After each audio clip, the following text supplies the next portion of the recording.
Good morning, guys. Back with another video, working again on the Firebird. I'm going to be doing some sanding on the engine bay using the Sandblaster that I picked up from Harbor Freights with the media, which is with 40 to 70 grit.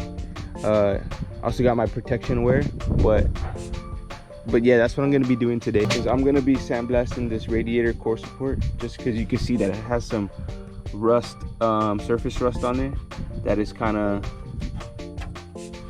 pretty bad. But I want to use the gun. Maybe I could take out some of that stuff without replacing this core support. Okay, I already got set it up. I put the sand already in here, and then with this lever right here, you flip this red lever down and it starts spraying the sand media. But if you just have the lever up the way it is right now, you're just going to be shooting some air. So when you push this lever down here, you'll be ready to go.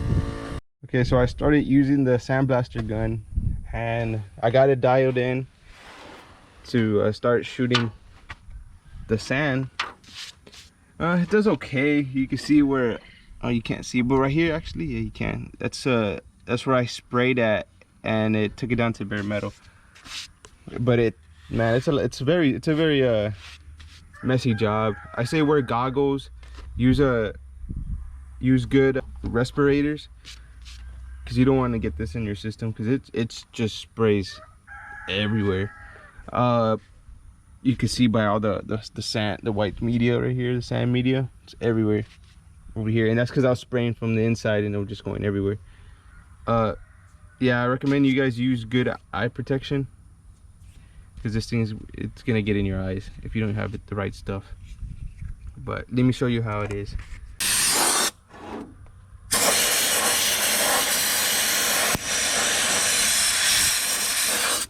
Well, it takes a while. Like, this thing is not gonna right away take it down to bare metal. You would have to be in that same spot for a while for it to do its work. You know, it's not gonna like take it down right away. It's gonna take a while. If you have patience to do this and all that stuff, go ahead, but I think I'm better off just sanding it by hand. This thing, it's a real messy job. I'm gonna have to go back in here and spray it off with the air hose to get all this salt out of here, because if not, then it's gonna make it rust again. I don't know. I don't think I'm gonna stop working on the car, just because the weather's kind of acting up right now, and since I do the work outside on my car, I don't want to have all my equipment, all my tools outside, and I catch the rain and all my stuff just starts messing up. I'm pretty much gonna stop it early. Maybe tomorrow will be a better day and I could do something different. I just wanted to tell you all my plans for the Firebird. I didn't really speak to you guys about what I was gonna do with it. I just started working on it and posting the video. I end up, oh, you can see right here, this is 454 that I have. It hasn't been to the machine shop. I just picked it up maybe 2 years ago. It's just been sitting in the back of the storage. So I have the heads. One of them is down here, right there. And then I have the crankshaft, I have the pistons, the rods, everything for it. It's just, right now, it's just a short block, or just a block, basically. It's a 454 out of a 1970 Chevelle that I picked it up off of some guy with the transmission. My plans for this one is to stroke the motor out, make it into a 496. I want to get close to 730 horsepower to the crank. I'll be happy with that until I get the feel of it, because I've never been down the drag strip.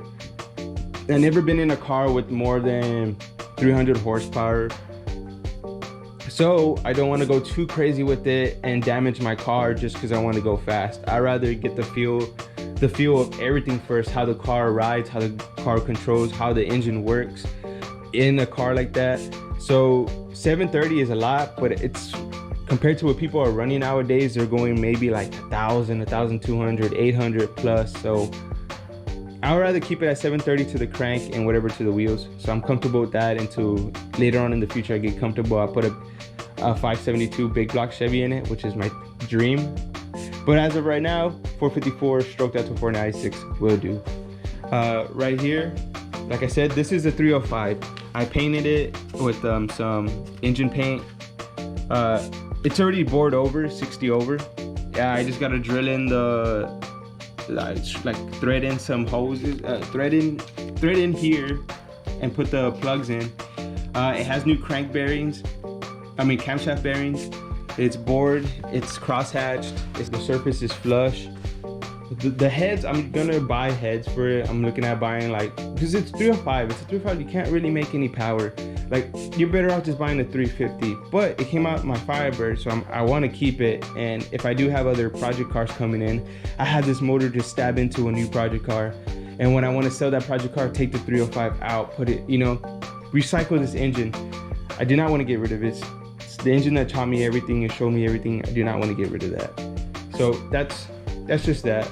I have the control arms for the Firebird right here. I did a review. It's just chilling right there.